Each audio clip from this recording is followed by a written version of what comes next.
नमस्कार, अश्विनी अन्नपूर्णा किचनमध्ये तुम्हा सर्वांचे मी पुन्हा एकदा मनपूर्वक स्वागत करत आहे। आज आपण बिना भाजणीची चकली तयार करणार आहोत। तर ही चकली पहा किती मस्त अशी काटेरी आणि गोल गरगरीत तयार झालेली आहे। फक्त 10च मिनिटात तयार होणारी अशी ही चकली आहे। तर या ठिकाणी चकली पहा किती मस्त अशी गोल गरगरीत आणि काटेदार तयार झालेली आहे आणि जराही तेल या चकलीवरती नाहीये। तुम्ही पाहू शकता मस्त अशी कुरकुरीत ही चकली तयार झालेली आहे। तोडून दाखवते, त्यावरूनच ठरवू शकता की चकल्या एकदम खुसखुशीत तयार झालेल्या आहे। बऱ्याच वेळा भाजणीचं प्रमाण जर चुकलं तर आपल्या ज्या चकल्या आहे या बिघडतात, परंतु ह्या ज्या चकल्या आहे या पहिल्यांदा जर तुम्ही बनवल्या तर अजिबात बिघडणार नाही आणि तेलकट सुद्धा होणार नाही। अगदी संपेपर्यंत ह्या कुरकुरीतच राहतात।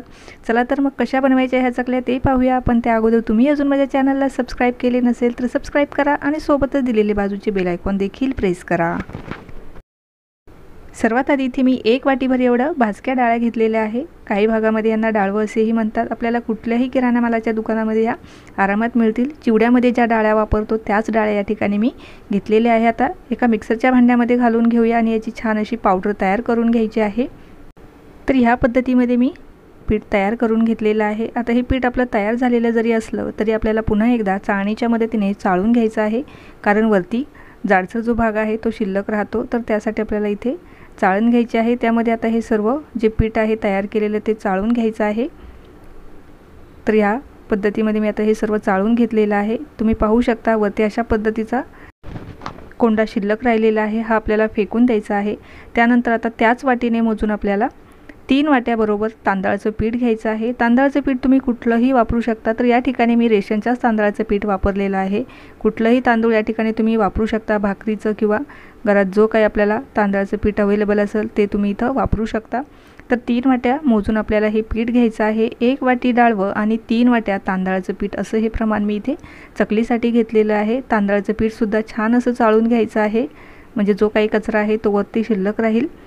आता हे पीठ आपलं तयार झालेलं आहे चाळून। त्यातच आता काही मसाले टाकून घेऊया। 1 चमचा आपल्याला ओवा आणि 2 मोठे चमचे भरून आपल्याला इथे पांढरे तीळ, पाव चमचा आपल्याला इथे हिंग घालायचा आहे, अर्धा चमचा इथं धने जिरे पूड टाकूया आणि 1 चमचा आपल्याला लाल तिखट टाकायचं आहे। घरातलंच लाल तिखट आपल्याला वापरायचं आहे।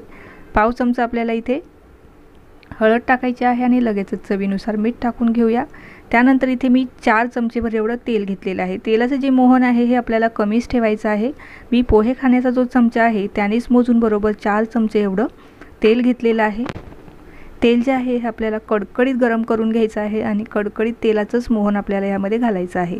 आता हे सर्व जिन्नस आपण व्यवस्थित मिक्स करून घेऊया। तर तेलाऐवजी तुम्ही इथे बटरसुद्धा वापरू शकता। बटरने सुद्धा आपल्या चकल्या अतिशय खुसखुशीत होतात आणि खायलाही तितक्याच टेस्टी लागतात। सर्व जिन्नससुद्धा व्यवस्थित मिक्स झालेलं आहे। आता त्यामध्ये कडकडीत तेलाचं जे मोहन आहे ते आपण यामध्ये घालून घेऊया। तेल आपल्याला छान कडकडीत गरम करूनच यामध्ये घालायचं आहे, तेव्हाच आपल्या चकल्या खुसखुशीत होणार आहे। आता हे तेलाचं जे मोहन आहे हे पिठामध्ये आपण व्यवस्थित मिक्स करून घेऊया। सुरुवातीला चमच्याने मिक्स करून घ्यायचं आहे, कारण तेल गरम असल्यामुळे हाताला भाजण्याची शक्यता आहे। थोडंसं मिक्स झाल्याच्या नंतर आपण हे पुन्हा एकदा हाताने छान व्यवस्थित मिक्स करून घेऊया, जेणेकरून तेल जे आहे हे पिठाला व्यवस्थित लागलं जाईल। तेल आपल्याला व्यवस्थित हाताने चोळून मिक्स करायचं आहे पिठामध्ये। एकसारखं मोहन सर्व पिठाला लागलं पाहिजे। अशा पद्धतीने व्हिडिओमध्ये दाखवत आहे त्या पद्धतीने आपल्याला तेलाचं जे आहे मिश्रण व्यवस्थित पिठामध्ये मिक्स करून घ्यायचं आहे। तेलाचं मोहन व्यवस्थित लागलं आहे की नाही ते आपण चेक करून पाहूया। अशा पद्धतीचा मुटका तयार झाला की समजायचं तेलाचं जे मोहन आहे हे पिठामध्ये व्यवस्थित लागलेलं आहे।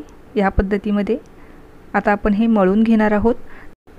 हे पीठ मळण्यासाठी आपल्याला उकड वगैरे काढायची गरज नाही। तर त्यासाठी इथे मी पाणी जे आहे हे छान कडकडीत गरम करून घेतलेलं आहे। थंड किंवा कोमट पाण्याचा वापर आपल्याला या ठिकाणी करायचा नाही। पाणी आपल्याला कडकडीत गरम करूनच ह्या पिठामध्ये थोडं थोडं करून टाकायचं आहे। एकदाच आपल्याला हे पाणी टाकायचं नाही, नाहीतर आपलं पीठ जे आहे हे सैलसर होण्याची शक्यता आहे।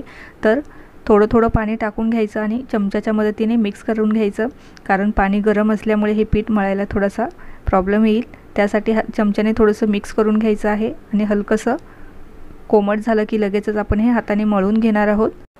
हे पीठ मळत असताना आपल्याला जास्त घट्टही नाही आणि जास्त पातळही नाही, मीडियम असं पीठ आपल्याला हे मळून घ्यायचं आहे। तर थोडं थोडं पाणी टाकून हे पीठ मळून घेऊया। तर ह्या पद्धतीमध्ये मी पिठाचा जो गोळा आहे तो तयार करून घेतलेला आहे। या ठिकाणी तुम्ही पाहू शकता अशा पद्धतीचं पीठ आपल्याला मळून घ्यायचं आहे। जास्त घट्टही नाही आणि जास्त सैलसरे नाही। आता हे पीठ आपण 10 मिनिटासाठी रेस्ट होण्यासाठी साईडला ठेवून देऊया, म्हणजे आपल्या ज्या चकल्या आहे ह्या मस्त अशा तयार होतील। तर आता झाकण ठेवून हे 10 मिनिटं साईडला ठेवून देऊया। त्यानंतर ह्या चकल्या बनवायला घेऊया। तर इथे आपले 10 मिनिटं झालेली आहे। चकल्या लगेचच आता बनवायला घेऊया। पुन्हा एकदा छान व्यवस्थित मळून घेऊया, म्हणजे आपल्या चकल्या करत असताना तुटणार नाही। मळल्यानंतर आपलं जे पीठ आहे हे छान असं सॉफ्ट तयार होतं। तर ह्या पद्धतीमध्ये आपण हे पीठ छान असं मळून घेणार आहोत। जर हे पीठ जास्त घट्टसर झालं असेल तर थोडंसं कोमट पाण्याचा हात घ्यायचा आणि हे छान मळून घ्यायचं।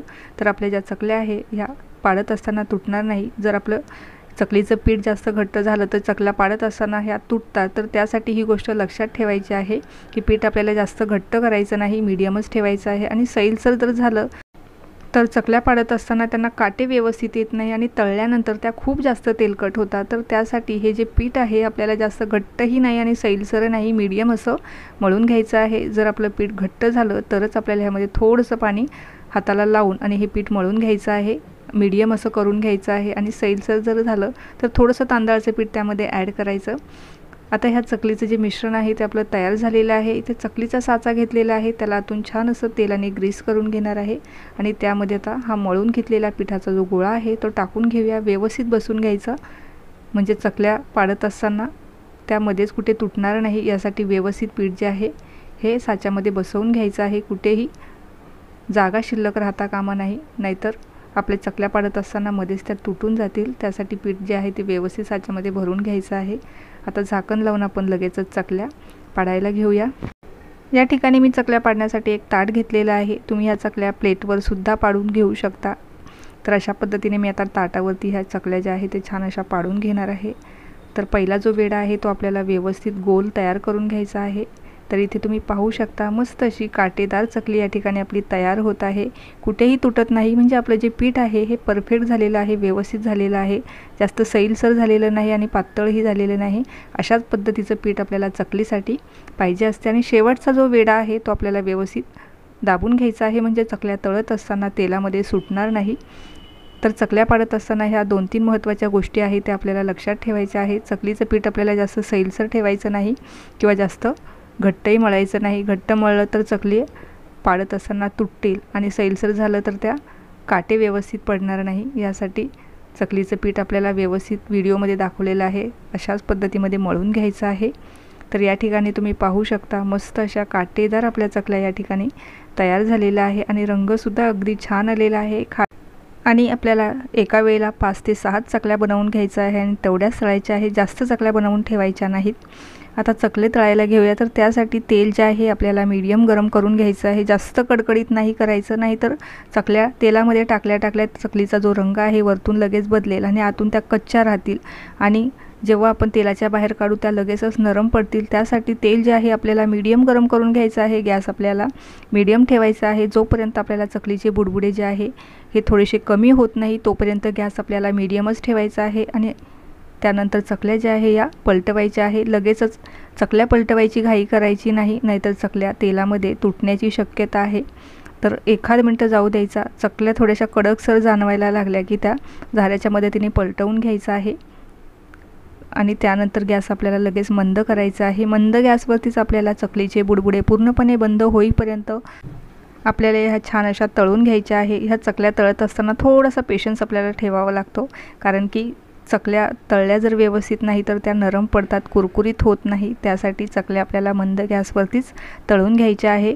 जेव्हा चकलीचे बुडबुडे पूर्णपणे बंद झालं की तेव्हाच समजायचं आपल्या ज्या चकल्या आहे या पूर्णपणे छान व्यवस्थित तळल्या गेलेल्या आहे।